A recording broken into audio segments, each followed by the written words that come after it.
ನಮಸ್ಕಾರ ನನ್ನ ಪ್ರೀತಿಯ ಸ್ನೇಹಿತರಿಗೆ. ಇವತ್ತು ನಾಷ್ಟಕ್ಕೆ ಚಪಾತಿ ಮಾಡೋಣ ಅಂತ ಚಪಾತಿ ಹಿಟ್ಟನ್ನೆಲ್ಲನೂ ಕಲಸಿ ಮಡಗಿ ಕ್ಯಾಟ್ಪಿರೋ ಪಲ್ಯ ಮಾಡಿಟ್ಟು ಕಸ ಎಲ್ಲನೂ ತುಂಬಾಕಿ ಒಂದು ಕಡೆಯಿಂದ ಚಪಾತಿ ಎಲ್ಲನೂ ಒತ್ತಿ ಚಪಾತಿನೆಲ್ಲನೂ ಒಂದು ಕಡೆಯಿಂದ ಬೇಯಿಸ್ಕೊಂಡು ಬಂದೆ. ಚಪಾತಿ ಎಲ್ಲ ಬೇಯಿಸಿಟ್ಟಾದಮೇಲೆ ನಾನು ಕೂಡ ಫ್ರೆಶ್ ಅಪ್ ಆಗಿ ಬಂದು ಹಣೆಗೆಲ್ಲ ಹಾಕ್ಕೊಂಡು ಟಿಫನ್ ಮುಗಿಸೋಣ ಅಂತ ತಿಂಡಿಯೆಲ್ಲನೂ ಮಾಡಿಕೊಂಡೆ. ತಿಂಡಿಯೆಲ್ಲ ಮಾಡಾದಮೇಲೆ ಮಧ್ಯಾಹ್ನ ಊಟಕ್ಕೆ ಬಸ್ಸಾಂಬಾರು ಮಾಡೋಣ ಅಂತ ಕಡಲೆಬೇಳೆನ ನುಣ್ಣಗೆ ಹಾಕಿ ಮಡಗಿದ್ದೆ. ಕಡಲೆಬೇಳೆ ಮತ್ತು ಕೋಸು ಹಾಕಿ ಬಸ್ಸಾಂಬಾರು ಮಾಡೋಣ ಅಂತ ಅಂದ್ಕೊಂಡಿದ್ದೆ. ಕೋಸೆಲ್ಲ ಚಿಕ್ಕ ಚಿಕ್ಕದಾಗಿ ಕಟ್ ಮಾಡಿ ಅದಕ್ಕೆ ನುಣ್ಣಗೆ ಹಾಕಿರೋ ಕಡಲೆಬೇಳೆನ ಹಾಕಿ ರುಚಿಗೆ ತಕ್ಕಷ್ಟು ಉಪ್ಪು ಹಾಕಿ ಸ್ವಲ್ಪ ನೀರು ಹಾಕಿ ಚೆನ್ನಾಗಿ ಮಿಕ್ಸ್ ಮಾಡಿ ಕುಕ್ಕರ್ಗೆ ಹಾಕ್ತೆ. ಒಂದು 2 ವಿಷಲ್ ಕೂಗಲಿ ಅಂತ.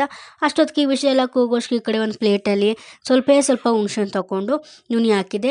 ಈ ಕಡೆ ಖಾರಕ್ಕೆ ಅಂತ ಈರುಳ್ಳಿ ಬೆಳ್ಳುಳ್ಳಿ ಸುಟ್ಟು ಮಡಿಕೊಂಡಿದ್ದೆ.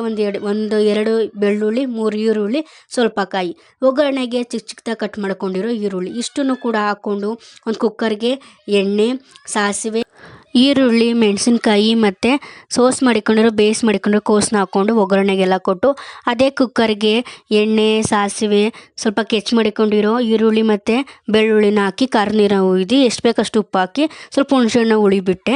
ಅದಾದಮೇಲೆ ಸಾಂಬಾರು ಆಗೋಷ್ಟಕ್ಕೆ ಅಕ್ಕಿ ತೊಳೆದು ಮಾಡೋಣ ಅಂತ ಅಕ್ಕಿ ಅದನ್ನು ತೊಳೆದು ಮಾಡಿದೆ. ಫೈನಲಿಗೆ ಅಡುಗೆ ಎಲ್ಲ ಆದಮೇಲೆ ಮನೆಯವ್ರಿಗೆಲ್ಲ ಊಟ ಹಾಕ್ಕೊಟ್ಟು ನಾನು ಕೂಡ ಊಟ ಮಾಡಿದೆ. ನನ್ನ ಬ್ಲಾಗ್ ನಿಮ್ಗೆ ಇಷ್ಟ ಆಗಿದ್ದರೆ ಲೈಕ್ ಮಾಡಿ, ಶೇರ್ ಮಾಡಿ ಆ್ಯಂಡ್ ಫಾಲೋ ಮಾಡಿ.